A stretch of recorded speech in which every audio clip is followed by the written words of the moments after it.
وإلى مدين أخاهم شعيبا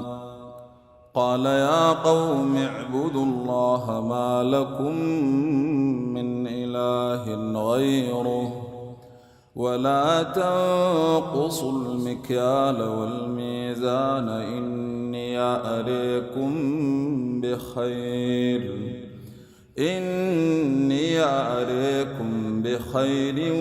وإني أخاف عليكم عذاب يوم محيط ويا قوم أوفوا المكيال والميزان بالقسط ولا تبخسوا الناس أشياءهم ولا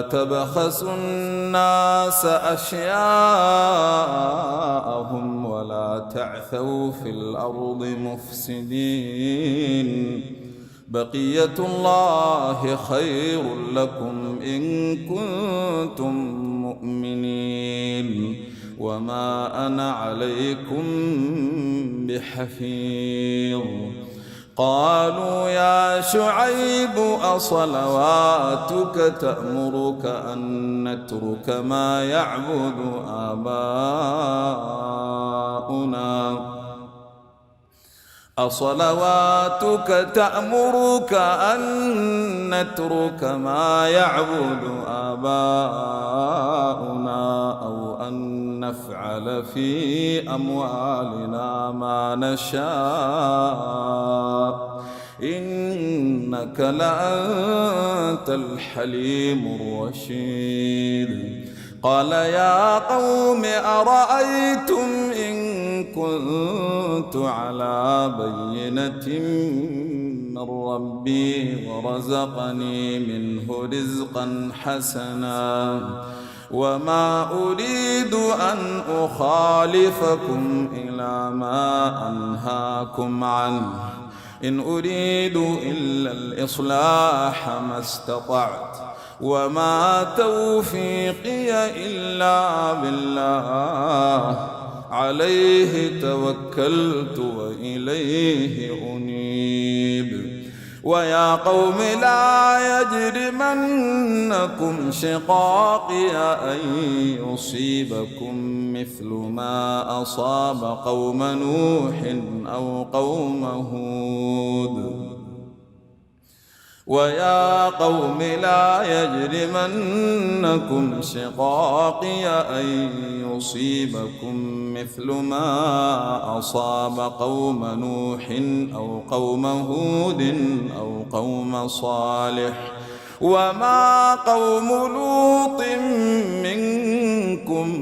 ببعيد واستغفروا ربكم ثم توبوا إليه إن ربي رحيم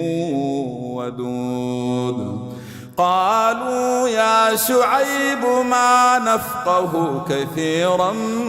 مما تقول وإنا لنريك فينا ضعيفا ولولا رهطك لرجمناك وما أنت علينا بعزيز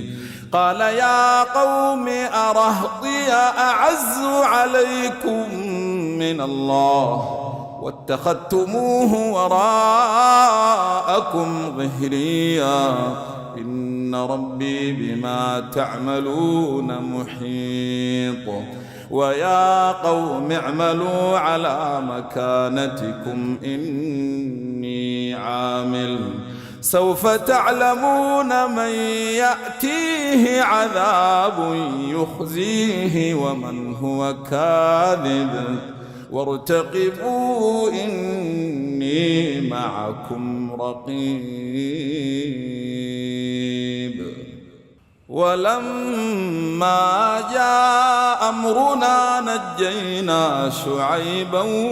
والذين آمنوا معه برحمة منا وأخذت الذين ظلموا الصيحة فأصبحوا في ديارهم جاثمين كأن لم يغنوا فيها ألا بعدا لمدين كما بعد الثمود ولقد أرسلنا موسى بآياتنا وسلطان مبين إلى فرعون وملئه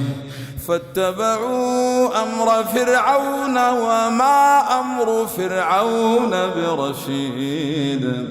يقدم قومه يوم القيامة فأوردهم النار وبئس الورد المورود وأتبعوا في هذه لعنة ويوم القيامة بئس الرفد المرفود ذلك من أنباء القرى نقصه عليك منها قائم وحصيد وما ظلمناهم ولكن ظلموا أنفسهم فما أغنت عنهم آلهتهم التي يدعون من دون الله من شيء لما جاء أمر ربك وما زادوهم غير تتبيب وكذلك أخذ ربك إذا أخذ القرى وهي ظالمة إن أخذه أليم شديد إن في ذلك لآية لمن خاف عذاب الآخرة ذلك يوم مجموع له الناس وذلك يوم مشهود وما نؤخره إلا لأجل معدود يوم يأتي لا تكلم نفس إلا بإذنه فمنهم شقي وسعيد فأما الذين شقوا ففي النار لهم فيها زفير وشهيق خالدين فيها ما دامت السماوات والأرض إلا ما شاء ربك إن ربك فعال لما يريد وأما الذين سعدوا ففي الجنة خالدين فيها ما دامت السماوات والأرض إلا ما شاء